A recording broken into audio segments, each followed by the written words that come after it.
Habbe kanalı takipçilerine kucak dolusu sevgi ve selamlar olsun.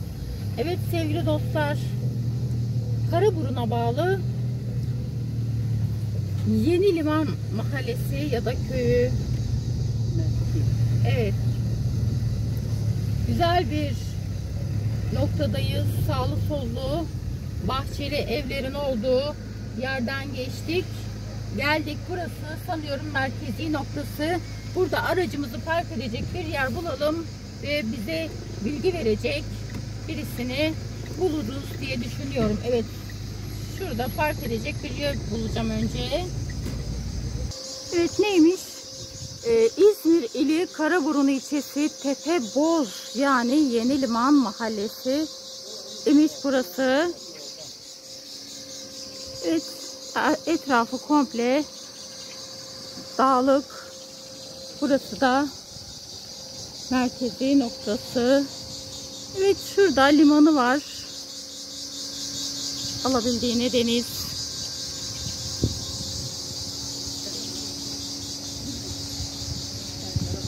Lokantası var. Güzel bir yer. Evet arkadaşlar, şuradan geliyoruz. Zaten istikamet buradan. Mahallenin içinden geçiyoruz. Şuradan geliyoruz arkadaşlar. Çok güzel, sağlı sollu, çok şirin evlerden geçtik geldik. Bahçeli, güzel evlerdi. Burası çarşısının olduğu nokta. Evet, şurada da teknelerin, gemilerin olduğu yer. Harika bir görüntü. Evet, burası. Denizi seviyorum. Şu görüntü çok güzel. Alabildiğine şu arka tarafa doğru deniz. Evet, bizim geldiğimiz yön şu taraf. Şurası. Dolayısıyla oraya gittiğinizde 5 tane mahalle ya da köyle karşılaşıyorsunuz. Aynı zamanda Çeşme'ye gidiyorsunuz o yoldan. Evet, buralar genelde boş. Birkaç tane ev var ve deniz arkadaşlar. İleride plajı var. Evet, şurada insanlar denize giriyor. Plajı ileride. Şöyle çekeceğim. Hakikaten çok sıcak bir zamandayız. Ve hafta içi olmasından kaynaklı çok az insan var. Evet, buralar tamamıyla sahili. Burası sahil kenti yani.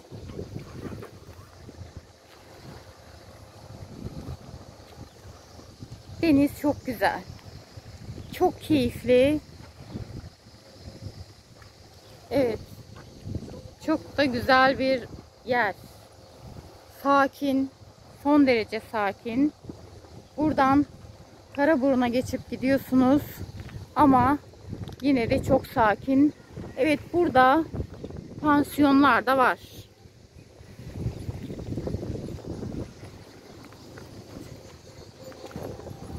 Restoranlar, alışveriş merkezleri ve pansiyonlar var ya.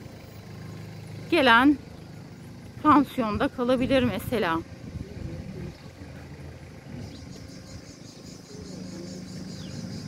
Evet, emlakçısından marketine, fırınına her şeyi var arkadaşlar buranın.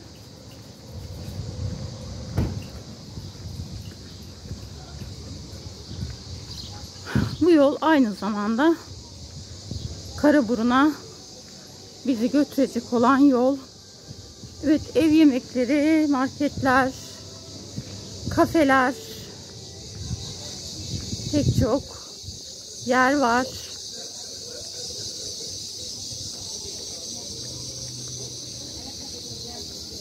Ve sağımızda evler var. Yukarıya doğru çıkıyorum. Camisi hemen şurada. Evet arkadaşlar, bölgeye geldik. Tabii ki bölgeyi muhtarla tanıtmayı arzu ediyoruz. Ama muhtarımız İzmir'deymiş. Biz buraya gelince aradık kendisini. Ancak güzel bir haber aldık. Bu bölgeyi çok iyi tanıyan biri daha varmış. Dediler ki size çok iyi yardımcı olur. Sağ olsun kendisi de kabul etti. Özlem Kafe'nin sahibi mi diyoruz? Evet, buraya geldiğinizde zaten Özlem Kafe hemen karşımıza geliyor. Özlem Kafe'nin sahibiyle beraberiz. Hoş geldiniz. Hoş bulduk. Teşekkür ediyoruz öncelikle yoğun vaktinizden bize zaman ayırdığınız için. Şimdi burası nasıl bir yer? Şimdi burası şöyle söyleyeyim.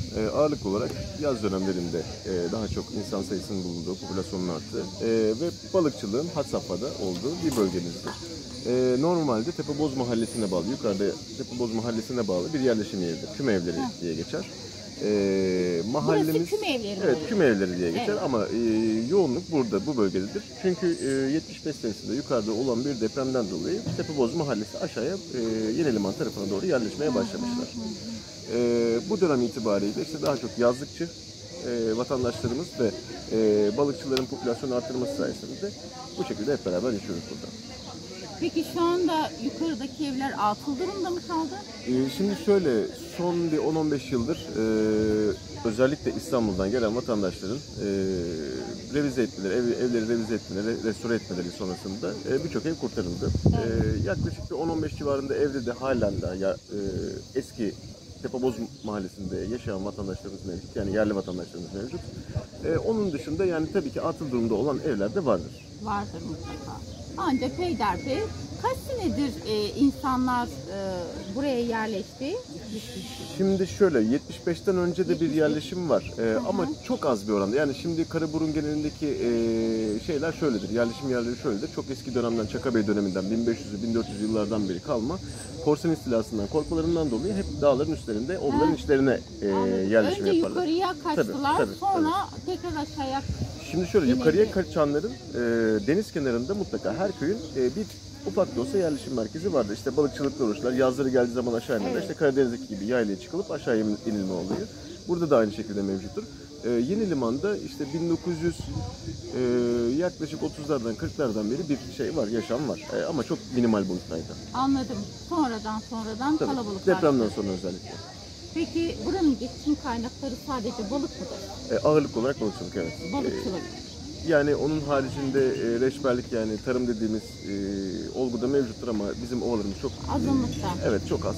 Azınlıkta. Ana balıkçılık, evet. Balıkçılık.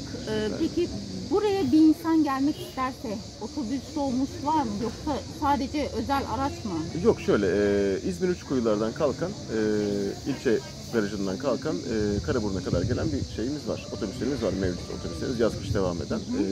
Oradan da buraya, Karaburun'dan da Yeniliman arasında 9 kilometre mesafe vardır. Günde 3 sefer, 6 sefer yapan bir dolmuşumuz mevcuttur. O şekilde buraya ulaşabilirler. Aracı olmayanlar Üçkuyular'dan Karaburun'a, Karaburun'dan da buraya gelebilir. Burada pansiyonlar var zannediyorum. Tabii ki. Pansiyonlarda gelip kalarak tatil yapabiliyorsunuz. Peki buranın daimi yaşayanlar için sağlık ocağı var mı? Sağlık ocağı Karaburun'da, Karaburun Devlet Hastanesi var. Urla Devlet Hastanesi'ne bağlı bir devlet hastanemiz var. Sağlık ocağı imkanlarını orada karşılıyoruz. Sağlık ocağı, Karaburun'la burası 9 kilometre. 9 kilometre mesafe. Çok yakın bir mesafe ama hani aracı olmayan için bu zor. Hiç gelmedi mi buraya doktor? Doktor haftada bir geliyor. Haftada bir geliyor. Haftada bir geliyor. Evde sağlık hizmetleri de var. Doktor da haftada bir geliyor. Evet, güzel. Onun haricinde okulumuz var mıdır? Burada okulumuz mevcut değil. Eskiden yaklaşık bir 30-40 sene önce, 30 sene önce vardı burada okulumuz ama şu anda pek mevcut. Taşımalı sistemle evet. Karaburun'da bütün köyler toplanıyor. Dolayısıyla burası da her sahil kenti gibi yazın kalabalıklaşıp kışın sakinliyor, değil mi? Daha bohem, daha kendi kendimize kaldığımız. Mesela nüfusu söyleyeyim ben size. Kışın Yeniliman'da kışın nüfusu 354 kişi var. Ya vardır ya yoktur. Tabii gençlik pek burada değil. Yavaş yavaş dönmeye başladılar. Dönmeye başladı. Yavaş yavaş dönmeye Yani başladı. siz de gençsiniz de sizin Estağfurullah. en azından işiniz var. Böyle işi olmayanlar için diyorum. Şimdi şöyle, belediye başkanımız İlkay Girgin Erdoğan geçen dönem seçildiğinde bir gençlerimize buradan İzmir'e giden gençlerle ilgili bir çalışma yürüttü. Sağ olsun biraz geriye dönüşü oldu. Geriye dönüş oldu. Evet, yani tarım bazlı olarak olmuyor ama bundan sonra muhtemelen artık gençlerin yapacağı tek bir şey var. O da konaklama üzerine çalışmak, turizm üzerine çalışmak. Evet. Bu bölgenin de geleceği onunla ilgili. Doğrudur. Zaten burada turizm çok iyi işler. Peki verdiğiniz bilgiler için çok teşekkür ediyoruz. Teşekkür ederiz. Bizim aklımızda olmayan ama sizin aklınızda olan bu bölgeyle ilgili verilebilecek bilgi varsa onu da kabul ederiz. Yani şimdi şöyle, bizim bu coğrafyamız çok eski döneme, Kalkolitik döneme kadar uzanır. Çok güzel yerlerdir buralar. Tüm vatandaşlarımız da mutlaka burayı görmesini tavsiye ederim. Karşımızda Midilli vardır. Bu tarafta Sekiz vardır ve bizim bu bölgede Türkiye'nin hiçbirinde, hatta dünyanın hiçbirinde çıkmamış olan balıklar mevcuttur. İşte kaya barbunu olsun, çimçimi olsun. Onun haricinde Nergis çiçeğinin ana vatanı burasıdır. Sultani üzümün ana vatanı görmüş olduğunuz tepelerdir. Yani burayı mutlaka görmelerini tavsiye ederim.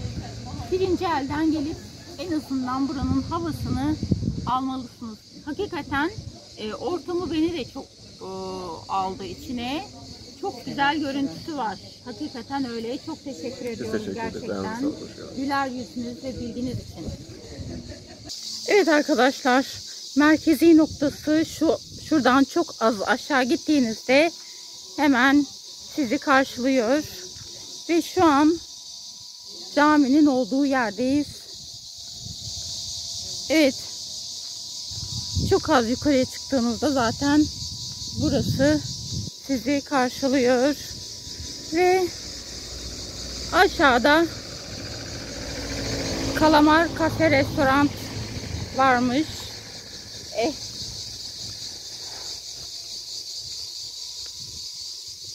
Balığın olduğu yerde balıkla geçimini sağlayan bir bölgede tabii ki balık restoranlarının olması çok mümkün. Şurada da balık restoranları varmış. Evet, hemen şu tarafa baktığımızda evler. Evet. Şurada epey evler var yukarıya doğru. Ve evet, şurası da gördüğünüz gibi camisi. Evet, aşağı doğru inelim.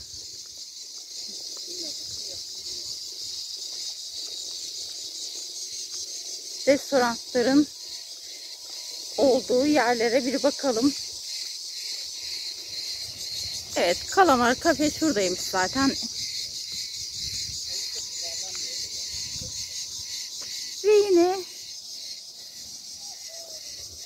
limanın devamı. Gemilerin, teknelerin olduğu yer burası. Evet, şurada evler var. Yine denize sıfır evler. Şuralarda denize sıfır evlerin olduğu yerler. Burası da camisi. Neymiş caminin ismi?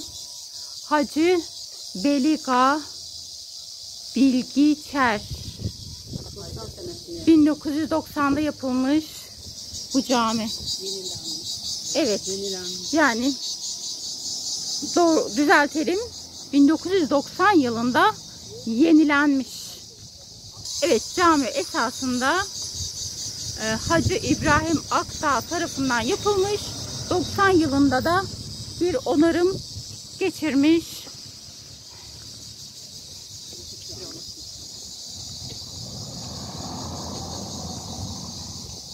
Evet.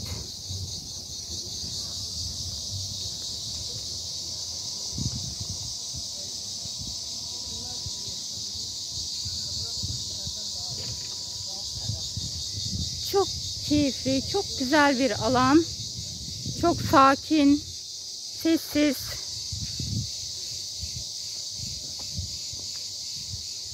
Burası atıl. Evet.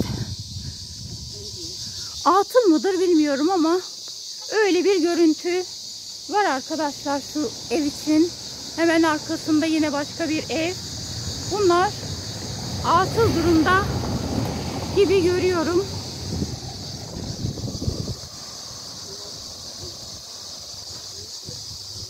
şuralarda onarılmakta olan evler de var. Genelde taş evler var arkadaşlar. Evet, şu anda burada bir onarım gerçekleşiyor ve ileriye doğru sağlı sollu bahçeli evler var.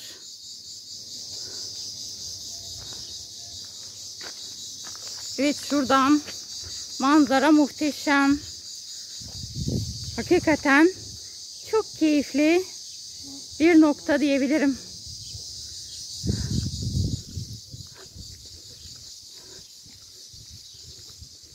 Evet, Allah yaşayanların içine sindirsin tabii.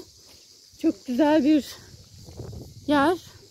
Buralarda da taş evler alınmış, onarılmış ya da kendilerinin de onardılar. Bilmiyorum ama şurası şu an onarım geçiriyor.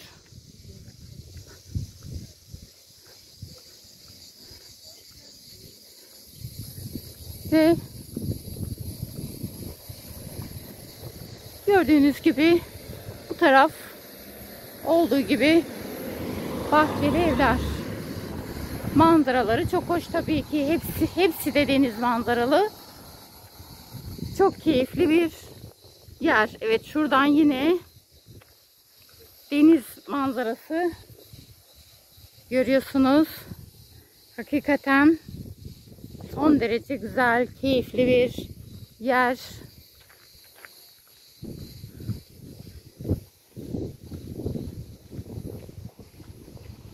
Evlerin tamamı dediğim gibi deniz manzaralı. Evet, geldik güzel bir yere. Burada da insanlar denize giriyor. Şöyle bakın. Burada her yerden denize girebiliyorlar arkadaşlar.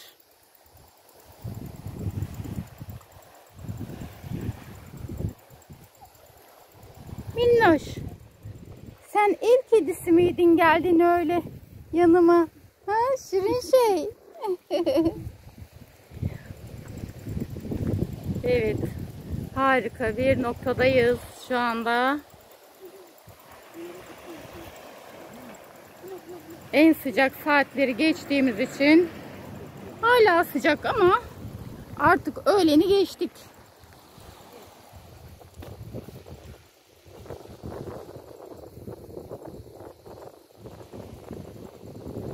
Şu manzara da harika ama gerçekten çok güzel.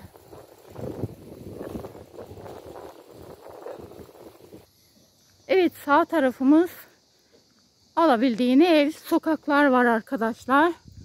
Ama bu evlerin tamamı deniz manzaralı da demiştim. Gerçekten çok keyifli. Ve şurası zaten ana cadde arkadaşlar. Karaburun'a sizi götüren cadde. Evet, sokaktan otomatikman denizi seyrediyorsunuz. Evlerden de elbette deniz görülüyor. Ve hepsi de bahçeli evler. Çok sessiz, sakin yer. Şu arada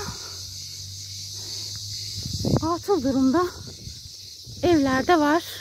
Ha, burası okulmuş tahminimce. Evet, burası okulmuş. Şu anda atıl ya da sağlık ocağı mıydı? Arkadaşlar, okuldur büyük bir ihtimalle dedim ama değil. Karaburun Gündelik Yaşam Bilim ve Kültür Derneği'ymiş. Kuruluş 2008. Evet, yanlış bilgi olmasın diye özellikle geldim. Okuduğum dernekmiş burası. Dernek binası yani. Evet, daha da yukarıya doğru evler var arkadaşlar. Hakikaten ortamı, havası çok güzel. Bilgi veren değerli kardeşimin de söylediği gibi biz ne kadar anlatırsak anlatalım, gelip ortamı özellikle kendinizin görmeniz, yaşamanız gerekir. Evet.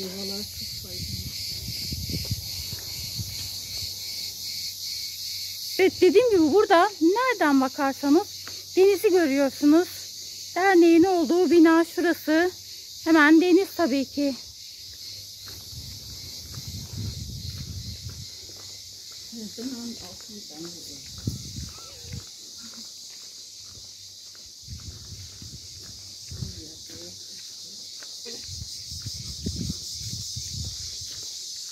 Evet, burası daha da sakin. Cırcır böceklerinin sesi hariç tamamıyla sessizlik hakim. Ve taş evler onarılmış. İnsanlar buralarda yaşamını sürdürüyor. Çok keyifli noktalar gerçekten.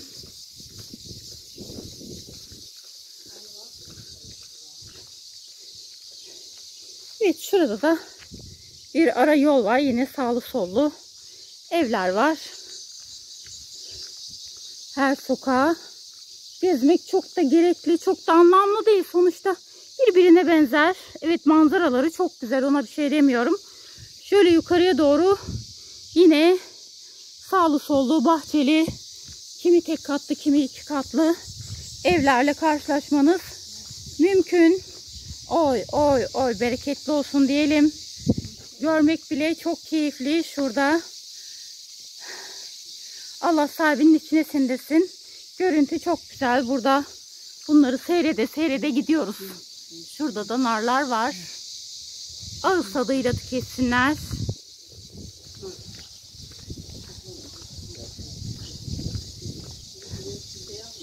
Evet, yukarıdan aşağı doğru artık iniyoruz. Dediğim gibi burada evet, şöyle çok daha da dar sokaklar da var. Ve yine evlere giden yol. Son derece dar yollar mevcut arkadaşlar.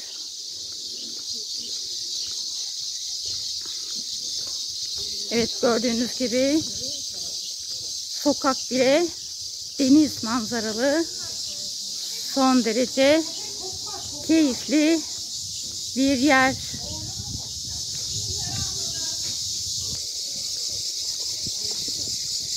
Ve ana yol hemen şurası ve arkası deniz elbette.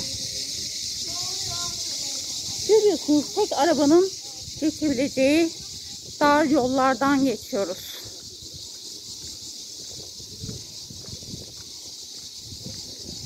Nereye geldik? Tabii ki caminin olduğu yere geldik. Evet. Caminin olduğu yere geldik sonunda.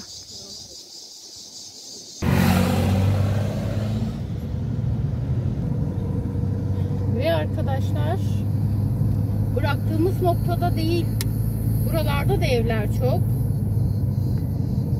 Evet, şu tarafa doğru gittiğinizde Bozköy ve Tepeboz köyleri mevcut. Sağlı sollu evlerin olduğu yerlerden geçiyoruz şu an. Evet arkadaşlar, hakikaten çok hoş yerler. İnsanları sıcacık. Vaktiniz varsa, gezmek istiyorsanız uğrayın derim. Geldiğinizde çok büyük keyif alacağınızı biliyorum. Havası, ortamı, insanı, manzarası harika olan bir yer. Dediğim gibi kalacak yeri de var. Pansiyonları var. Yemek yerleri. Oldukça işlek bir nokta diyebilirim. Her yer deniz. Sağa döndüğünüzde tamamıyla alabildiğine dağ, sola baktığınızda alabildiğine deniz. Daha